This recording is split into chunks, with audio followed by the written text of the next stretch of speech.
Yo guys, welcome back to the channel. So I have just changed the oil on my Swift Sport and I have got the under tray off to do that. So if you want to see how to get the under tray off, go watch my oil change video. While I have got the tray off, I am going to fit an uprated engine mount insert to the car, and basically this inserts into the rear engine mount that connects to the subframe, and it's meant to reduce like wheel hop, and it is meant to improve the shifter feel as well. And a lot of people like rave about this as like one of the first mods you should do to the Swift Sport. So we're going to crack on with it now while I've got the tray off, because it'll make life a lot easier, and I've got the pit so I don't have to crawl around on my back. So let's get under the car, I'll show you how to fit it. So we're under the car and this is the mount we're talking about. So this end has a solid bushing and this end has like a bush with a load of gaps in it, and the insert pushes into there. So what we need to do is take this arm out here. The problem is if we take this bolt out of here and this bolt out of here, it physically can't come out. So we also have to take this bracket off. It's just a bunch of 14mm bolts holding this side off. So we'll take this big bolt out of here and these 14mm out. This whole bracket should come out. But first we want to support the engine, because obviously that stops the engine from falling back. So I am going to get some blocks of wood and wedge them between the subframe and the gearbox, basically just so that the engine can't fall too far backwards. So what I've done is I've wedged some blocks of wood basically between the sump and the subframe so the engine can't fall too far back. There won't be a lot of pressure falling back on here, so you don't need to worry about damaging your sump or anything like that. So I'm going to start by undoing this 17mm bolt that like basically goes through.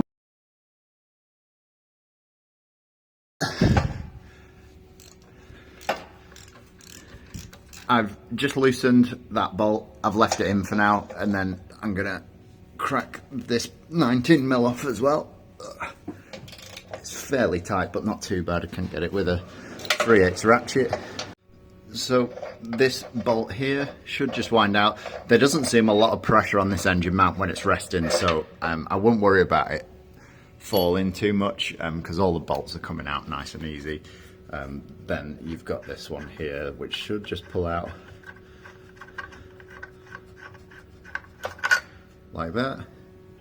Yeah, both bolts are the same length, so you don't need to worry too much about getting them the right way around, but we'll just keep them in order. So that black leg now is the bit we want out, which is completely loose, but you can see there I can't quite get it out because of this bracket is stopping it. So what we want to do is take these 14mm bolts out next. The bracket is really stopping the engine from like leaning backwards, so like the top leaning backwards and the front pulling the bottom pulling forward, because you can see there when I pull on this ratchet the whole engine starts moving. So you don't really need to worry too much about it falling back when you've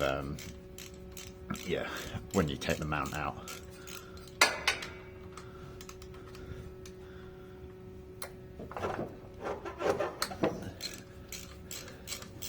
So that is that bracket off. That basically all those 3 bolts go in that side and it sits at the back of the engine like that. Again, all the bolts are the same length that come out of those 3 holes, so you don't need to worry too much about in what order those come out. And then here you have the bit that we want to get out, and there is just basically a plastic cover around the outside to stop it from pulling out. So it's just 2 plastic screws, which are a terrible idea, but yeah, we'll get a little stubby screwdriver and just get those out of there.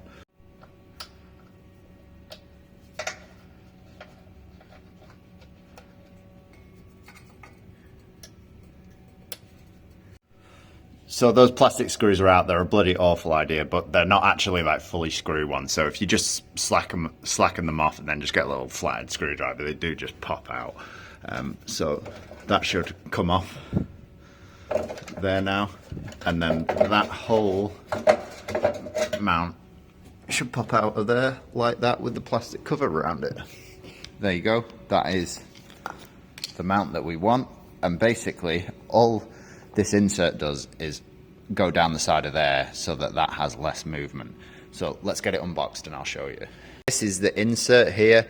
You want the yellow one if it's a road car. So these are different like grades of rubber. So the yellow one's like fairly soft, and you can get a black one as well. The black one is a harder rubber, but you need to bear in mind that when you obviously make the engine mounts a bit more solid, you get more vibration in the cabin and stuff. So if you've got a race car, the black series ones will be absolutely fine, because you're probably not that bothered by like vibration and noise. But if you're using it as a road car, I'd probably recommend going for the yellow ones.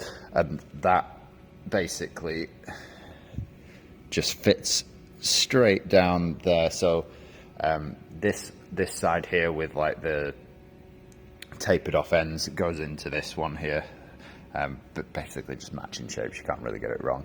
And then that just pushes down into the engine mount as far as you can get it. That is the insert pushed as far in as I can possibly get it. You can see there that the idea is basically these little tabs push into the gaps. That stops as much movement. So theoretically it should stop wheel hop, and realistically it should reduce like drivetrain loss between your engine and your wheels slightly. The difference will be very, very minimal, I would have thought, but because there's not as much movement back and forth, it's meant to make the gear changes feel a bit nicer too.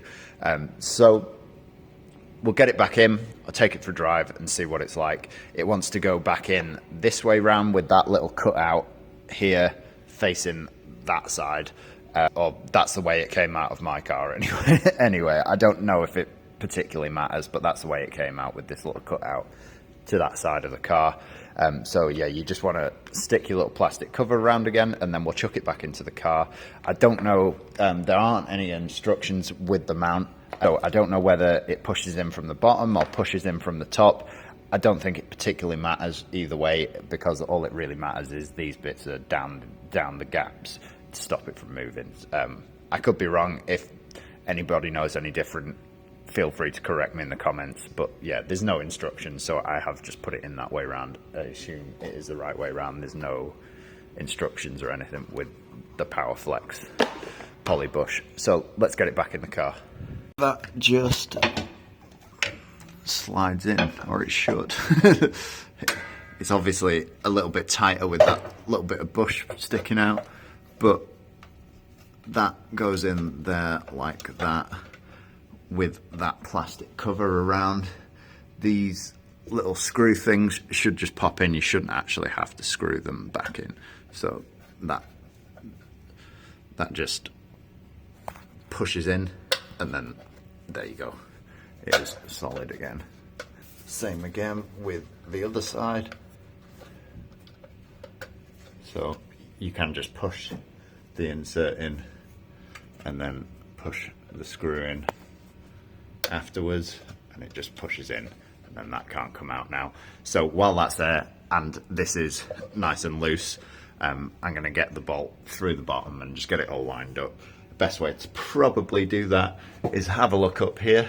It's pretty lined up anyway, but yeah, if it's not, just get a screwdriver up in the hole and prise it side to side until you've got it somewhere near.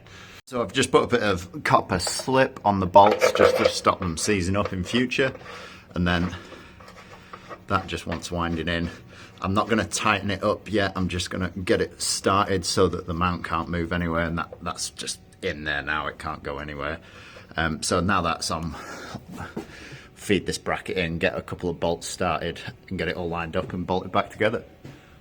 So because the exhaust is there, you can't actually feed these bolts in very well once you've got the bracket up there. So what I've done is fed the bolts through the bracket, and then you can kind of just lever the bracket up there, and then we can just wind them in. So that bracket is up there now. You can tighten those 3 bolts up, and then all that is left to do is line this bolt up. I'm going to find this difficult with the camera, I think, maybe. Oh, not too bad. So yeah, you just want to line that back up, and then that should push through, and then you just want to line it up with the other hole and get it started. So I'll get this started with 2 hands, and then I'll pick it back up. So once you've got that started and on the threads, you can tighten both of these bolts up now, so this one and this one. Yeah, and then that is us pretty much done. They are nice and tight now, so yeah, just go as tight as you can with your hand. Obviously you can get quite a bit of force on them, so yeah, these are tight.